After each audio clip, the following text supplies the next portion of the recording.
It's 6:30 in the morning and we are looking at a sunrise between the valleys. It is actually incredible. I'm also on top of my car to give me a little more elevation for the sunrise. Now, last night it got to -1 degrees. That's crazy. Now, I wasn't particularly cold. Equally, I didn't sleep that well. I kept on waking up every kind of hour or so. But nonetheless, we're going to be cooking a good breakfast and then getting on with today's hike.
And it's now about 8:30 and we're going to be setting off on the big hike of this trip. Now, this hike should on paper take about 5.5 hours, but I'll be stopping, filming and taking in the views, meaning I'm looking at a probably 6.5 hour walk, meaning I'm going to change my clothes, I'm going to make a packed lunch and then we'll get going.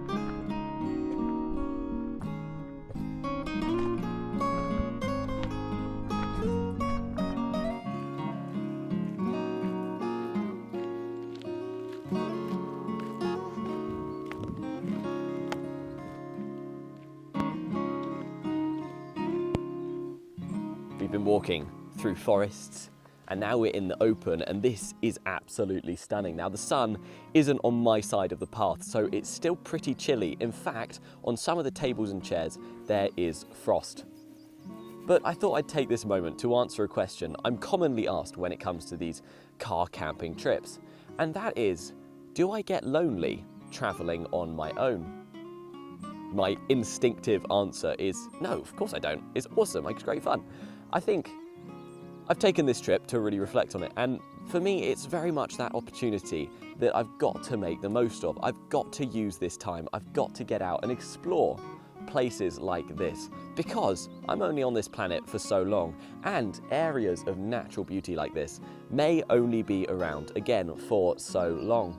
There is so much here that would be fantastic to share with family, friends, or a partner, and you can't, because I don't have those people available to me right now. So something that really helps is filming these videos. I film them, I share with you guys feed back in the comments, and that's really cool. It also gives me something, even though it's a camera, to talk to. I am quite a social person, so it's nice to have that outlet on these trips. But I guess there's that challenge of doing stuff alone that can be addressed. I limit my trips to 1 to 2 nights so that it's only a short period of time I'm alone for, so I don't go too crazy in my own solitude.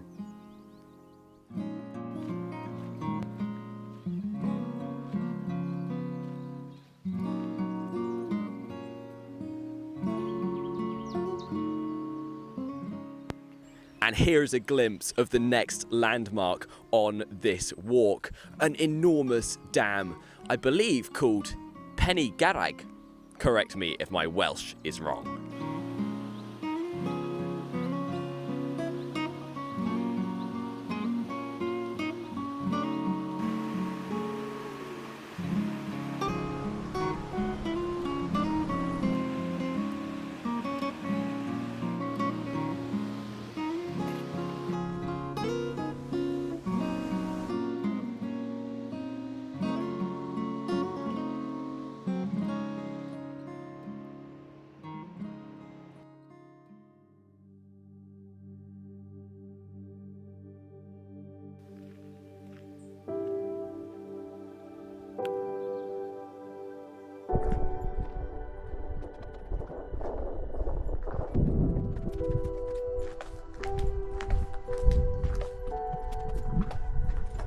And I am now on my way to the next dam along, which is called Craig Goch. Now, my Welsh is not amazing, I will admit, okay? I have some Welsh friends who, if they watch this, will no doubt laugh at every single pronunciation so far. But I'm trying to make it sound fancy. Maybe it's sounding correct. So that's Craig Goch that we're going to. And from there, we'll only have one more stop.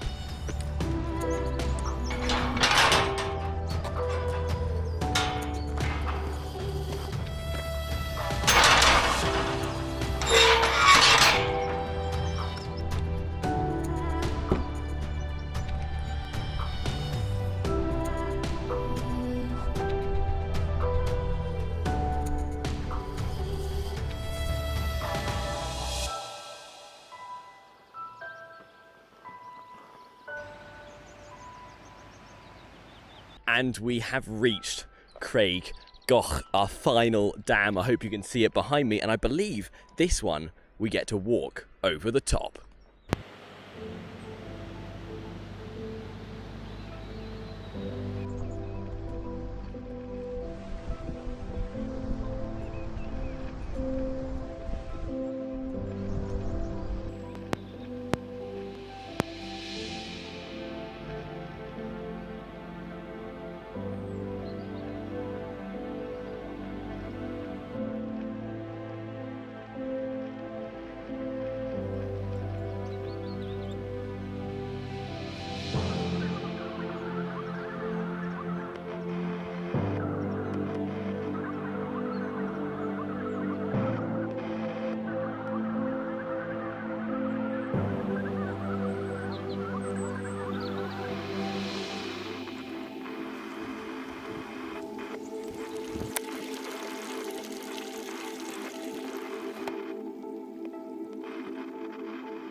And we are now on the final descent down to the bridge. And I was so excited for this bridge. Genuinely, Google Maps makes it look like it's some sort of mythical fairy tale bridge. Well, it's just a bridge. Like, the bridge itself is just a bridge. What is cool is all of these rocks in the river. They make some awesome shapes.